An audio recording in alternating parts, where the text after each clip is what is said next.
Estruturas de decisão. Estruturas de decisão, ou então condicionais, são utilizadas para tomar decisões dentro do fluxo do código, fazendo com que o nosso programa não somente crie variáveis, mas também tome decisões baseado nos valores guardados. Podemos listar 3 tipos de estruturas condicionais possíveis: if-else, switch e o operador ternário. Resumindo, essas estruturas deixam o seu programa mais inteligente. Não estou falando de inteligência artificial, que já é outra disciplina da programação. Estou falando em decisões simples, com operadores lógicos, que comparam valores e retornam verdadeiro ou falso, mas o que já é suficiente para tornar qualquer programa mais esperto. Vamos começar então com o clássico, if-else. A estrutura condicional if-else nos permite criar caminhos baseados em decisões de verdadeiro ou falso. Sendo assim, precisamos fazer uma asserção para que o código decida se ele deve ou não continuar em um determinado caminho. Se é verdadeiro, ele entra em um fluxo de execução.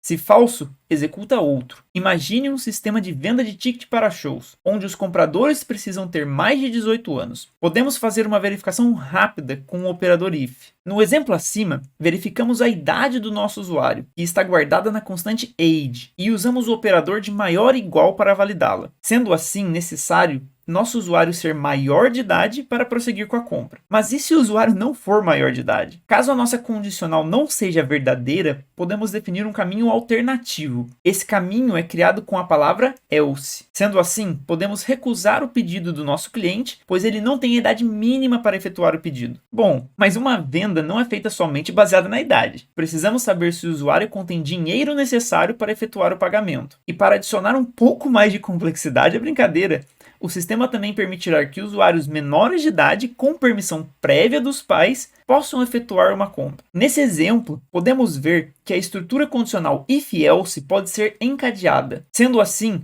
verificamos inicialmente se o usuário é maior de idade e tem um meio de pagamento. Caso contrário, verificamos se ele tem permissão dos pais e um meio de pagamento. E por fim, caso ambas as verificações acima não sejam verdadeiras, o usuário será barrado de efetuar a compra. Dá para deixar o programinha bem esperto e fazendo o básico. Por isso, o if-else é uma das estruturas mais utilizadas. Mas isso tem um preço, a complexidade. Quanto mais if-else você adiciona, mais caminhos paralelos o seu programa pode tomar. E resolver isso com TypeScript ou até mesmo no JavaScript demanda conhecimentos mais avançados sobre design patterns. Então fique ligado nos cursos mais avançados aqui, beleza? Agora vamos falar sobre switch. O operador if-else é muito utilizado quando temos operações condicionais complexas, com mais operadores lógicos. Caso este não seja o seu caso, talvez o switch seja uma boa escolha. Em momentos onde temos uma variável e necessitamos descobrir se ela corresponde a um determinado valor, mas este pode variar entre muitos valores diferentes, o switch pode ser uma boa escolha. Imagine o código de uma central de telemarketing. Caso você queira falar com o atendente,